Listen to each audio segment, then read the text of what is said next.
Boys and girls, hello and welcome to today's reading lesson.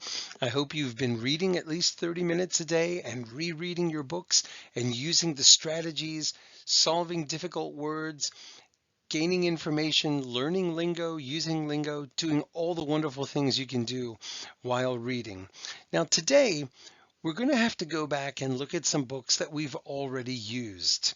And that's really important because we've talked about why it's important to reread. But one thing we haven't talked very much about is why we should read many books about one topic. It's actually a very important thing that'll help us become experts. It'll help us learn more. Now, we've already talked about tigers. We've looked at these three books. And you might be wondering, why do we just have to read so many books about one topic, especially if we're not super duper interested in tigers? Well, there's a good reason for that. When you read different books about one topic, you actually learn more information. Let's start with this one here. We've looked at this one quite a bit. And I love these National Geographic books because they have a great table of contents. This is a great book for a sneak peek because when you open it up and check the table of contents, look at all that information that you know you're going to get. So when we read this book, or at least parts of it, we learned that tigers live in cold places. And they didn't really get into a lot of detail about where those cold places are. We learned other information. We learned that tigers have these Siberian tigers have big paws, they have thicker fur and all that stuff, but they didn't really give us a lot of information. Now in this book here, we learned that tigers are found in a range of habitats in Asia and Far East Russia. So you see, we read the yellow book and then we switched over to this book here.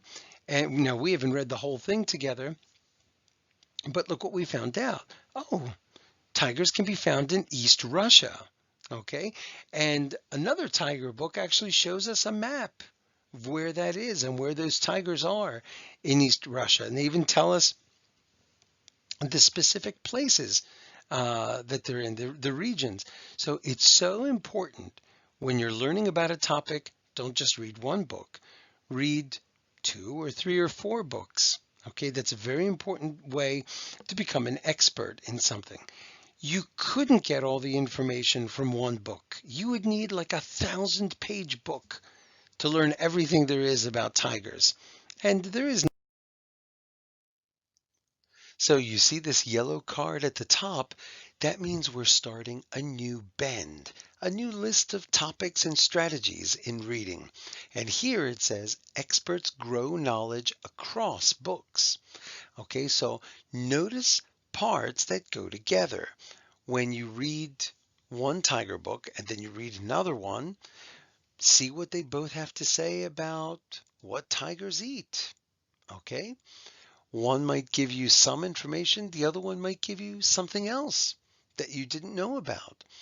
Okay, sometimes a book will say tigers live in Asia, but another book might be more specific and they'll say East Asia and India, for example. Okay, so try to read as much as you can about a topic.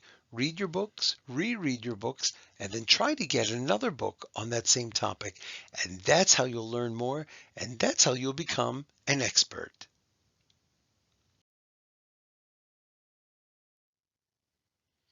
All right, everybody, keep reading. Go to the library, read your books, reread your books. Go to Freckle, ask me for more books, and if I can, I'll get them to you as quickly as possible. And good luck and enjoy all of this great reading. The end.